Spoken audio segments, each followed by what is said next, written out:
पर्वत दानव की गर्जना से पूरा मार्कस लोक काँप उठा। उसने अपना विशाल पैर जमीन पर पटका। धाम! धरती फट गई। बड़े बड़े पत्थर हवा में उड़ने लगे। जंगल के पेड़ जड़ों समेत उखड़ गए। अग्निपंख हवा में उड़ते उड़ते लड़खड़ा गया। मजबूत पकड़ो, अनाया चिल्लाई। आरव ने ड्रैगन की गर्दन कसकर पकड़ ली। नीचे अंधकार सेना खुशी से चिल्ला रही थी। तभी रहस्यमयी काला योद्धा आगे बढ़ा और बोला, अग्निशिला के रक्षक, यदि अपनी जान बचानी है तो शिला मुझे सौंप दो। आरव ने ऊंची आवाज में जवाब दिया, जब तक मैं जीवित हूँ अग्निशिला किसी को नहीं मिलेगी। काला योद्धा हंसा, तो फिर तुम्हारी मृत्यु निश्चित है। उसने अपनी तलवार से काले प्रकाश की एक किरण छोड़ी। वह सीधे किरण अग्निपंख की ओर बढ़ी। सावधान, अनाया चिल्लाई। अग्निपंख ने तेजी से करवट बदली, लेकिन किरण उसके एक पंख को छू गई। ड्रैगन दर्द से चीख उठा। वह नीचे गिरने लगा। आरव ने तुरंत अग्निशिला को दोनों हाथों से पकड़ लिया। मुझे शक्ति दो। अचानक अग्निशिला से तेज सुनहरी रोशनी निकली। उस रोशनी में अग्निपंख के घायल पंख को घेर लिया। कुछ ही क्षणों में उसका घाव भर गया। अनाया आश्चर्य से बोली, तुमने उपचार शक्ति जगा दी। अग्निपंख ने फिर से पंख फैलाए और आसमान में ऊंची उड़ान भर ली। अब आरव की आंखों में डर नहीं था। वह बोला, अब हमारी बारी। उसने अग्निखड्ग को ऊपर उठाया। तलवार आग की लपटों से घिर गई। अग्निपंख ने गहरी सांस ली और उसके मुंह से सुनहरी अग्नि का एक विशाल गोला निकला। उसी समय आरव ने भी अपनी तलवार से अग्नि की लहर छोड़ी। दोनों शक्तियां मिलकर एक विशाल ड्रैगन का रूप लेने लगी। वह अग्नि ड्रैगन सीधे पर्वत दानव से टकराया। धाम! भीषण विस्फोट हुआ। धूल का एक विशाल बादल पूरे मैदान में फैल गया। कुछ पल बाद जब धूल छटी तो पर्वत दानव घुटनों के बल गिरा हुआ था, लेकिन तभी उसके शरीर से काला धुआं निकलने लगा।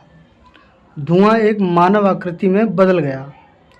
उसने ठंडी हंसी हंसते हुए कहा, बहुत अच्छा आरव, तुम उम्मीद से अधिक शक्तिशाली हो, लेकिन यह तो केवल शुरुआत है।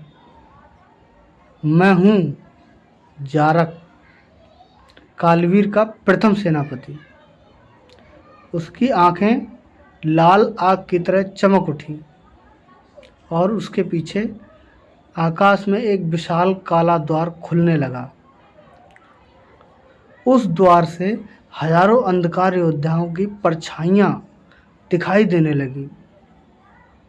युद्ध अब सचमुच होने वाला था। काला द्वार धीरे धीरे और बड़ा होता जा रहा था। उसके भीतर से हजारों लाल आंखें चमक रही थीं।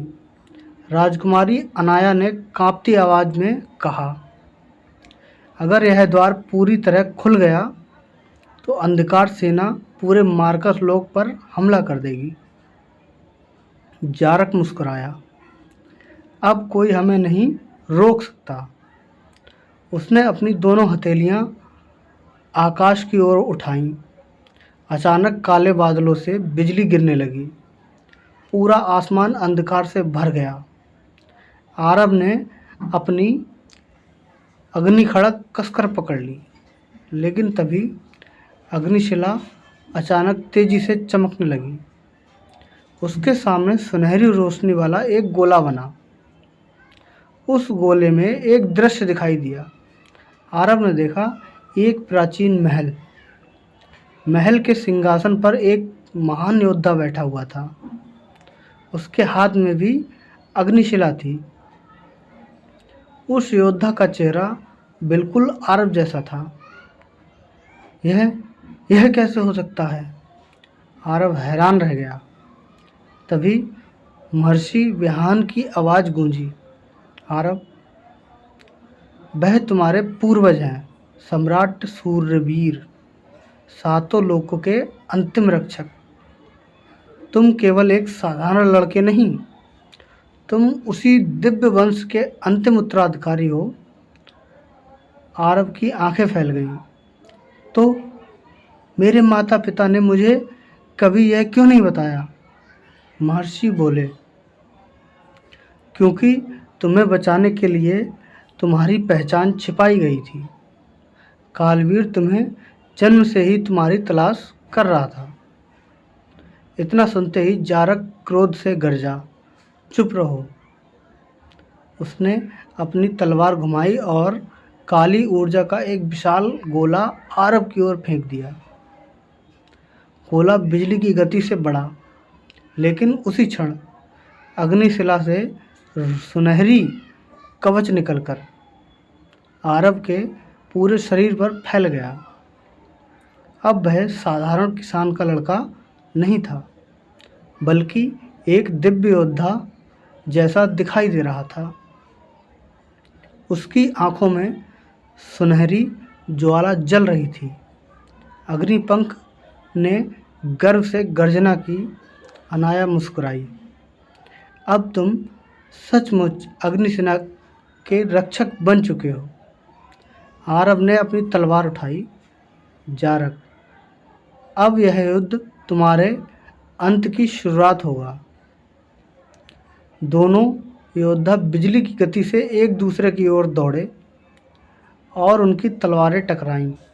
धाम!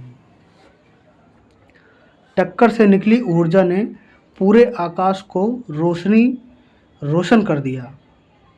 लेकिन उसी क्षण काले द्वार के भीतर से एक विशाल छाया बाहर आने लगी। उसकी केवल आंखें ही पहाड़ जितनी बड़ी थीं। जारक घुटनों के बल झुक गया। स्वागत है मेरे स्वामी। पूरे मार्कस लोक में एक गूंजती हुई आवाज़ फैल गई, आरव, मैं कालवीर हूँ और मैं स्वयं तुम्हें लेने आया हूँ। आरव ने अपनी तलवार और मजबूती से पकड़ ली। उसे एहसास हो गया, अब तक जो कुछ हुआ वह केवल शुरुआत थी। अगला एपिसोड सुनने के लिए हमारे चैनल को सब्सक्राइब करें।